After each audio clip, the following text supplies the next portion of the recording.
चुरचुर नान वाला।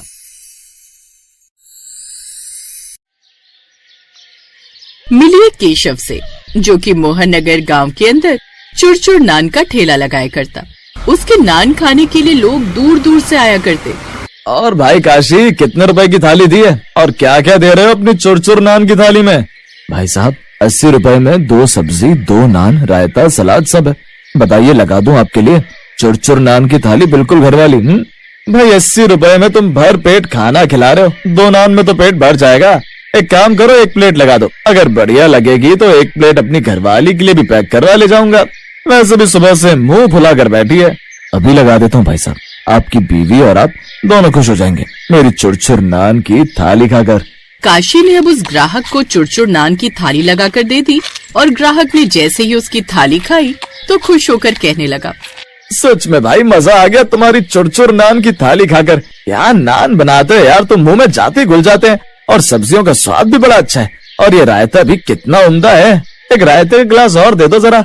एक और रायते के गिलास के 10 रुपए एक्स्ट्रा लगेंगे। कोई बात नहीं, दे दो। जब 80 खर्च किए हैं तो 10 और करने में कुछ नहीं जाएगा। उस ग्राहक ने 10 रुपए और देकर रायता लिया और पीकर वहाँ से चला गया। ऐसे ही दिन गुजर रहे थे। काशी की चुरचुर नान की थाली बहुत अच्छी बिका करती और दूर दूर से लोग उसकी चुरचुर नान खाने के लिए आया करते। एक दिन वो घर आया तो उसकी बीवी मेघा ने कहा, क्या बात है, आजकल तो आप घर पर बिल्कुल भी समय नहीं बिताते हैं। सुबह तड़के ही अपना ठेला लेकर चले जाते हैं और रात को भी बहुत देरी से आते हो।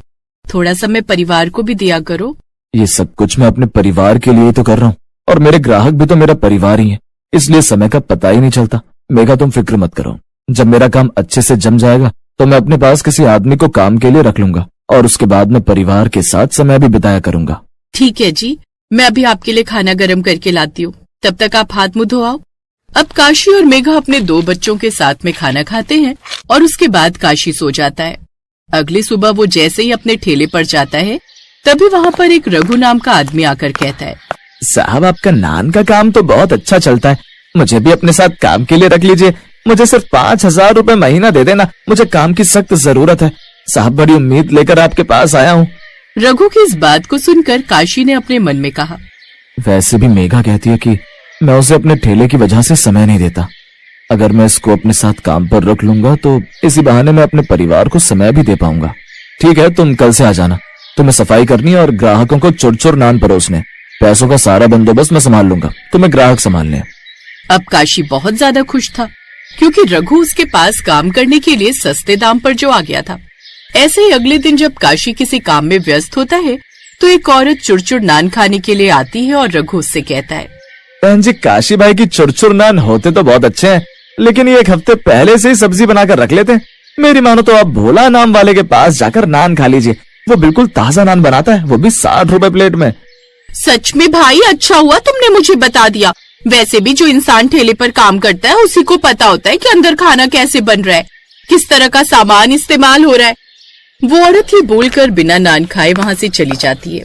जब काशी का ध्यान उस औरत पर जाता है तो वो रघु से कहता है, क्या हो गया रघु, वो बिना खाना खाए यहाँ से क्यों चली गई? साहब वो तो बस यहाँ किसी का पता पूछने के लिए आई थी, इसलिए चली गई।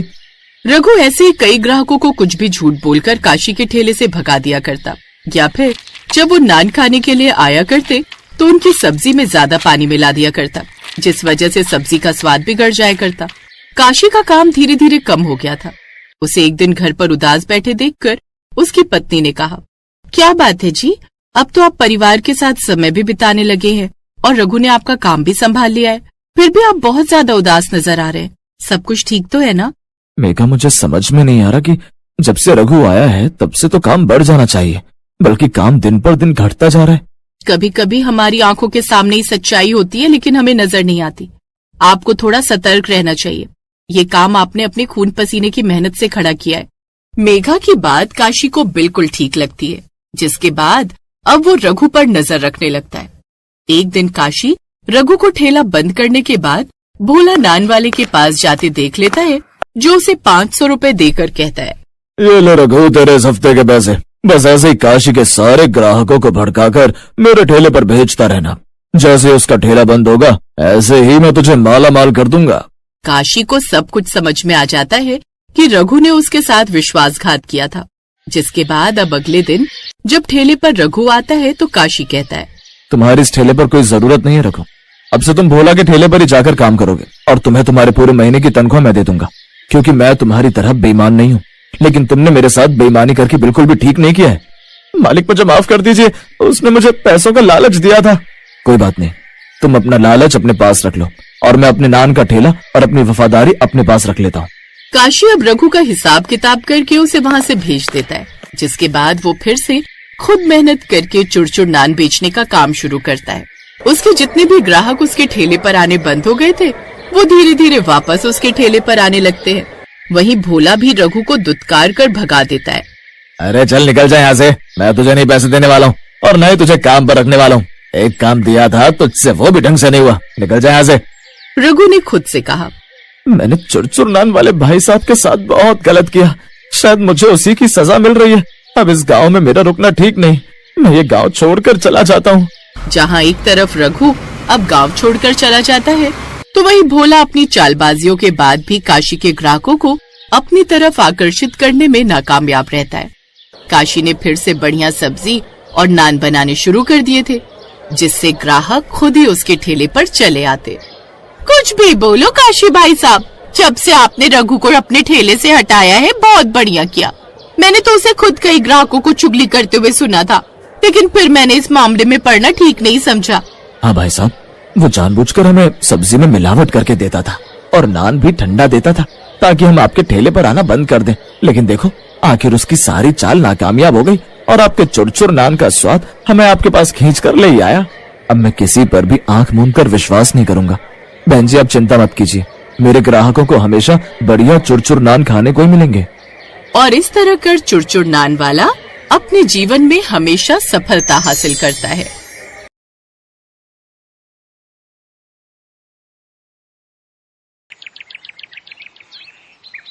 रूपाली के पति मोहन का एक गंभीर एक्सीडेंट हुआ, जिसमें वो अपाहिज हो गया।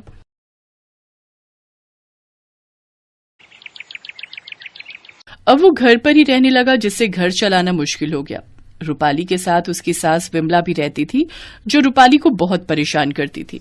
सारा दिन न जाने क्या क्या करती हो। अरे उधर देखो, बेचारा मेरा बेटा भूखा पड़ा है, उसे जाकर खाना दे। अपने पति की ठीक से देखभाल भी नहीं होती तुझसे। ऐसा क्यों कहती हो माँ जी? आप तो जानती हैं घर के हालात कैसे हैं। कल मंदिर से जो भंडारा मिला था वो मैंने आपको और इन्हें खाने को दे दिया था। मैं तो खुद कल से भूखी हूँ। हैं? तो हमें क्या पता था, हमें लगा तू खाकर आई होगी। अच्छा जा, अब यहाँ दिमाग मत खा और कुछ भीख मांग कर ले आ और मेरे बेटे को खाने को दे, समझी?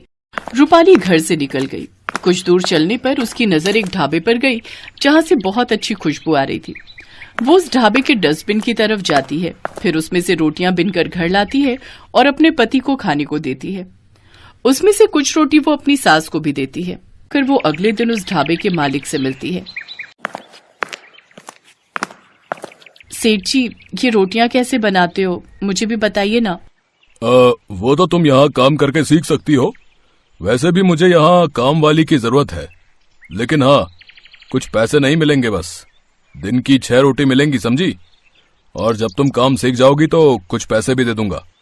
अब रूपाली सेठ के यहाँ साफ सफाई और तंदूरी रोटियां बनाने का काम करने लगती है।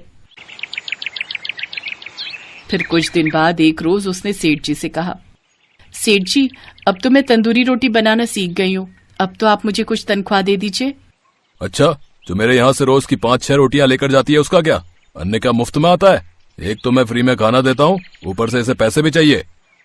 लेकिन आपने ही तो कहा था। ज्यादा जुबान लड़ाने की जरूरत नहीं है, समझी? चल निकल जाओ यहाँ से और दोबारा अपनी शक्ल मत दिखाना अपनी। चल। मैं तो पहले से ही जानता था कि ऐसा ही होगा। वो सेठ कुछ नहीं देने वाला, वो तो बस हम गरीबों का खून चूसना जानता है। दीदी, अब तुम जैसी तंदूरी रोटी बनाती हो ना, उसके जैसा स्वाद तो किसी की भी रोटी में नहीं है। मैं तो कहता हूँ अब अपना खुद का तंदूरी रोटी बनाने का काम शुरू करो। मेरे पास से कुछ पैसे रखे, इससे तुम खुद का काम शुरू करो। तुम्हारा बहुत बहुत शुक्रिया राजू। रूपाली मिट्टी इकट्ठी करती है और उससे मिट्टी का तंदूर बनाकर तैयार कर लेती है। और अगले ही दिन से वो और राजू एक ठेले के पास खड़े होकर दाल मखनी और तंदूरी रोटी बनाकर बेचने लगते हैं, जिसके स्वाद की खुशबू से लोगों की भीड़ उसके ठेले पर खींची चली आती है। बहन जी, सुना है बहुत ही अच्छी तंदूरी रोटी बनाती हो तुम। जरा हमें भी एक प्लेट लगा दो भाई। जी भाई साहब।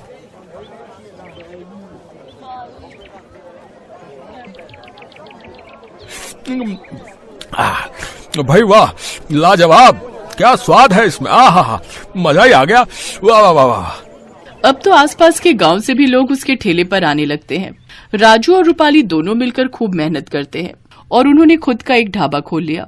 इस तरह रूपाली के सारे दुख अब खत्म हो चुके थे और अब वो अपनी जिंदगी में बहुत खुश थी।